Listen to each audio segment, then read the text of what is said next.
Hi friends. So let's talk today about panel borders and how to create panel borders in terms of like making comics and things like that. So before we talk about like the technical aspect of how to do those, I just want to talk a little bit about kind of the thought process behind making your own comic. So if you're just doing a one-off comic page, then this isn't really going to matter a whole lot.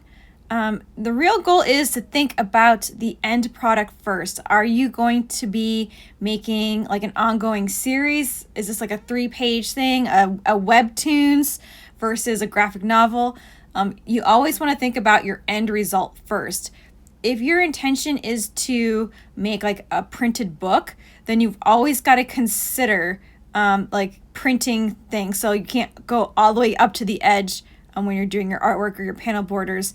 And I highly recommend, if you're doing an ongoing story, to set up some sort of template. I think if you're doing a webtoons format, where it's just kind of like, one big long vertical and you never really intend on printing it, it's just for web only, then I don't really think you need a template. I think you just need the canvas, like a, consistent template size or canvas size, and you don't really need a quote unquote template. But let's say you're doing a graphic novel. So here's a little sample of one of my books. So this is like the full book right here. And as I laid this out, you can see a lot of these pages have very consistent kind of like the white gutter space around it. And you can see sometimes the artwork goes all the way to the edge, sometimes it doesn't. So it just kind of depends on the page. I used a template here for this. I kind of created my own template. And in this method, it's every page set up as an individual page. For this book I'm working on now, this is a blank page, but I'm working on 2 pages side by side to get better consistency. Like as you're flipping through the book, I want it to look good when it's, when you're reading at it, seeing both pages at the same time. I want it to look good and consistent together. So I thought I would try doing it this way. So this would be my template for when I start a brand new page. So I've created my own little kind of setup here where I've got, I got a center line that kind of splits the pages down the middle. I've got stuff set for text for later. I've got my panel borders. That's the only really active thing on this page. I've got folders set up for artwork later. It's all empty now, but I kind of have a template. So I can just copy and paste all these folders and settings. And so every page I work on has these same settings. It's very consistent. So before I show you some how-tos, I'm just going to show you an example here. One of these pages here. Yeah, page 17 I have highlighted.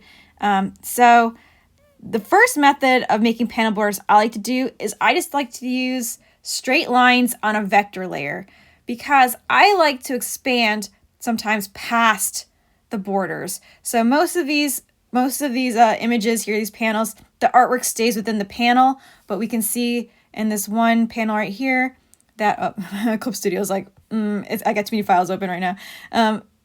You see the character kind of comes out of the box, breaks out of its panel border, and I like the vector lines are very easy to do this, to have things coming out of your box is easy to change.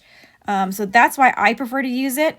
The downside of this is that sometimes they call them gutters, the spaces between the panels aren't always exactly consistent.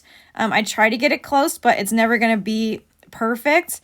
So you can see maybe this gutter is a little bit thinner than this gutter up here, but really, in reality, I'm not a huge stickler on that. I don't think most people would notice or care, but you might notice and care. So for this reason, the vector layers aren't really the best. So let me close this, and we'll close this, and I'll just show you a real quick demo on how I would do this. So first I would start off with a basic sketch here. Let's go to I have some work in progress here. This is my rough sketch for this comic page. So what I would do is I would do a rough sketch first, and then I would go to my panel borders. I'd grab a black color because that's the panel color that I like. I would grab a straight line, and I always make sure to use the same width. So I always do, for me, I do size 7. That's just the size I like. That's the way I keep all my lines consistent. You can do whatever size you want. And then from here, I would just draw. So here's a good example, because right now I have this weird thing kind of planned. So I would use the shift key to make a straight across line. I'd go all the way across like this. And you can see, maybe you can't, but I have kind of a box in here. So I would maybe draw another box. And because I'm doing vector, I kind of want some overlap. It makes it actually easier.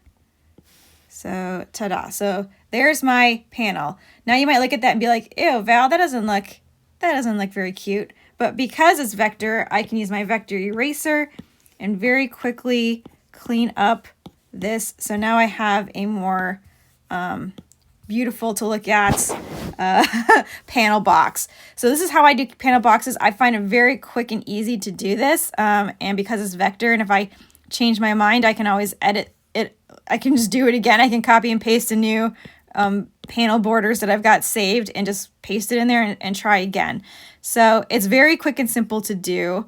So this is how I personally do it. I like the control. If I want to draw outside the box, if I've got a character, let's just draw something. I got a character coming out of this box on a different layer. So I've got a character that's like, and they're coming out of the box.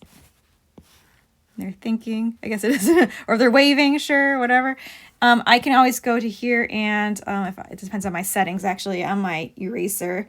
I want to refer to all layers. I can just very quickly do that. So you can see how it's the only thing I changed here was refer all layers when using my eraser. I have it turned on and off for different situations. So as you can see, that's how I can very easily draw a character coming out of a box without too much extra effort. So okay, well, let's close this and let's start a new page. We're just going to pick a random size here. You can do whatever size you want. I highly recommend, if you're going to be doing a comic, that you do some research on what comic size page you want to do. Okay, so here's another method on how to do panel borders. Clip Studio has built-in tools to create panel borders. So you're going to find that it's right above the ruler tool, right below the figure tool. We're going to start off with one called Create Frame. And you can see there's some different options in here, but Create Frame is the very, very first one you want to do. So I'm not going to spend too much time getting super finicky about this, but if you're creating a template you're going to use over and over again, I would definitely take some care. But it's as simple as just making sure the rectangle frame is selected, clicking on your canvas, dragging, and this is kind of like the outside borders, and releasing. And you're going to see now it's created this new sort of layer, this new frame one. And inside we have a background, we have an empty layer for artwork, and basically it creates this mask. So let me just show you really fast. If I draw inside this, I'm just going to draw a beautiful squiggly line. And I'm drawing all the way, but as you can see, we can't, where the border is, where the gutter is, there's no artwork. If I were to move this layer outside of this, you're going to see now it's behind it, so it kind of shows up there. And if I drag it above, it'll be above it all. So you can go outside of the panel border, so you're just going to have to be drawing it that way. So if the layer is inside this frame, as you can see, it kind of collapses in, anything you draw is going to be inside of this area. So we usually want more than just one big thing. So this is where we're going to do our next tool. We're going to go back to our kind of frame tool, and we're going to go to where it says divide frame border. There's also divide frame folder. I typically go for divide frame border, but experiment with what you like. I'll show you how to use it this way.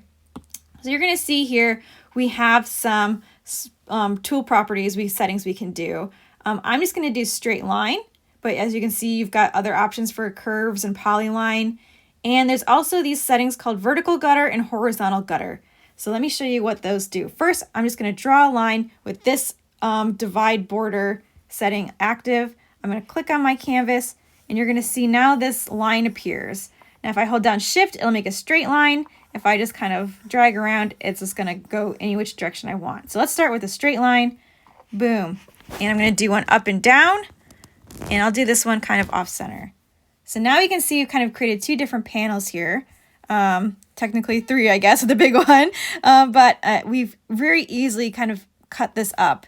And if I go to my little drawing sample here again and just draw a quick little sample, I have like a face in here And then like here's his friend, like yay, waving to him from over here. So now these characters are in their own panels. And if I kind of draw outside, it's going to be very hard to see. I'll draw like a giant mohawk on this one. And so if I drag this outside, you're going to see that now it goes outside of the border. But if it's inside, the character is inside that. So that's kind of the cool thing about doing things this style. Let me show you what happens if we change some of the gutter settings here. So vertical gutter, that means the vertical lines, that's how thick, that's how wide this gutter is.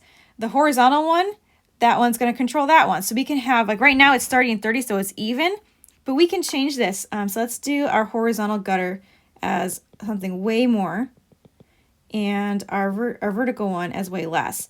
Now, I wouldn't change this. I'm just going to do this as an example, but if I was doing a comic page, I would keep whatever numbers I choose, I would keep it consistent throughout my comic. I'm just kind of showing you different sizes to compare. So let's do it again. Let's do this. Actually, I'm going to make it a little bit bigger because it's kind of hard to see the difference. We'll do a bonkers number, 95. Perfect. There we can see. So we can definitely see the difference between the 30 gutter versus the 95 gutter. And let's do a very, very small vertical gutter. And you can see it's so teeny tiny, it doesn't even look like a gutter at all. And I would definitely avoid that. If you're going to do a gutter, make sure it's at least visible in some way. So we can see now the difference between the widths of this. So just play around and you're going to decide for yourself what you think looks good. I personally like them when they're equal, but you might not. So, and there's no wrong answers here. So using this tool, we can literally divide this page up as much or as little as we want. Just make sure my advice is to not go too crazy, because we want to make sure whatever the order the panels should be read in should be very easy for someone to understand. So I always caution, like, hey, don't go too crazy. Don't make 5,800 panels on a page. Try to keep it reasonable, and you're gonna base it off of like whatever your sketch is, and hopefully you've got a script you're working on. So this is just how simple and easy it is to draw stuff. But as we kind of talked about, kind of looping it back to the other way, if I did want to draw a character kind of coming outside of the box, I would have to probably make a new panel that's outside of this this kind of frame mask, and extend the character out kind of this way. Oops, and I'm still on I thought I was on my pencil. I'm not. Okay, new layer on top. We're just going to draw a character. And so if we want something extending out, we're going to probably have to draw artwork on top of that, because if it's inside, it's going to have that kind of slice going through it. So just keep that in mind. I guess if all your artwork is constrained to inside the panels, then this might just be the simplest way to do that. Well, and that's pretty much it. So it's whatever your preference is. It's pretty easy to do. Oh, there's one last thing I want to talk about before I end this, is that you can also change how thick your borders are. That one's pretty important as well. We can always use the object operation tool to make edits to any of these panels or lines or gutters. So even once you place them, you're not like constrained to them. We can always edit them. And you can see here there's one called brush size.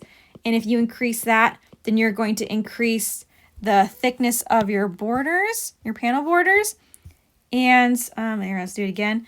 Let's maybe not go that thick. Let's go to 7. And as you can see, I've selected just this one panel. So make sure you either got all of them selected or just the one you want selected.